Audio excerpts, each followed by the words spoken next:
Hello friends, आज हम class 9th की एनसीईआरटी डेमोक्रेटिक पॉलिटिक्स यानी लोकतांत्रिक राजनीति के फर्स्ट चैप्टर को पढ़ेंगे, जिसमें हम समझेंगे लोकतंत्र क्या है और लोकतंत्र क्यों है। तो चलिए शुरू करते हैं। लोकतंत्र एक शासन का रूप है जिसमें शासक जनता द्वारा चुने जाते हैं। क्या केवल शासक को जनता द्वारा चुन लेने मात्र से ही कोई देश लोकतांत्रिक हो जाता है? नहीं। आज के समय में प्रत्येक देश, चीन, अमेरिका, पाकिस्तान, इंडिया, सभी अपने आप को लोकतांत्रिक देश कहते हैं। किसी भी देश को लोकतांत्रिक होने के लिए एनसीईआरटी ने 4 न्यूनतम विशेषताओं को चिन्हित किया है।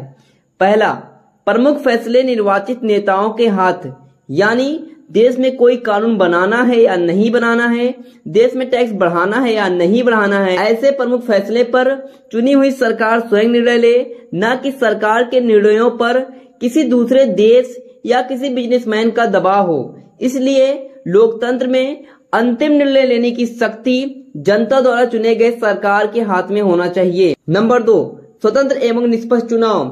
स्वतंत्र चुनाव का अर्थ है कि जनता के पास अपने नेता चुनने का एक से अधिक विकल्प हो। यदि देश में किसी एक पार्टी का ही शासन हो और दूसरी पार्टी ना हो, जैसा कि चाइना में एक पार्टी है, चाइनीज कम्युनिस्ट पार्टी, तो ऐसे में जनता के पास स्वतंत्र रूप से कोई दूसरा विकल्प ही नहीं होगा। तो क्या ऐसे देश को लोकतांत्रिक देश मान लिया जाए? नहीं। लोकतांत्रिक देश में जनता के पास एक से अधिक विकल्प होना आवश्यक है। नंबर 3, एक व्यक्ति एक वोट और एक समान वैल्यू। यदि देश में किसी जाति या किसी धर्म या महिलाओं को अगर वोट देने को अधिकार नहीं है, तो क्या देश लोकतांत्रिक होगा? नहीं।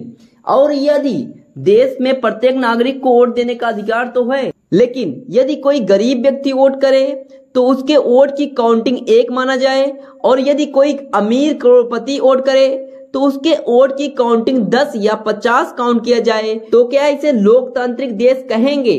नहीं। लोकतांत्रिक देश में प्रत्येक नागरिक को एक वोट देने का अधिकार हो और प्रत्येक नागरिक के वोट की वैल्यू समान हो, तो उसे हम डेमोक्रेटिक गवर्नमेंट यानी लोकतांत्रिक सरकार कहेंगे। नंबर 4, कानून का राज और नागरिकों के अधिकारों का सम्मान। यह भी महत्वपूर्ण लोकतांत्रिक विशेषता है। मान लेते हैं किसी देश में अंतिम निर्णय लेने का अधिकार चुनी हुई सरकार के हाथों में है, चुनाव भी स्वतंत्र और निष्पक्ष हुए हों और प्रत्येक व्यक्ति के वोट की वैल्यू भी समान काउंट की गई हो, तो क्या सरकार अब कुछ भी देश में कर सकती है? क्या सरकार राजा की तरह शासन कर सकती है? नहीं। सरकार बनने के बाद सरकार की भी सीमाएं हैं। सरकार कानून के आधार पर शासन करे तथा नागरिकों के अधिकार, समानता का अधिकार, स्वतंत्रता का अधिकार, शांतिपूर्वक आंदोलन करने के अधिकारों का सम्मान करे। इस प्रकार एक लोकतांत्रिक देश में सरकार संविधान के कानून के अनुसार शासन करे तथा नागरिकों के अधिकार का सम्मान भी करे, और इस प्रकार की 4 विशेषताओं के साथ कोई देश लोकतांत्रिक देश कहलाएगा।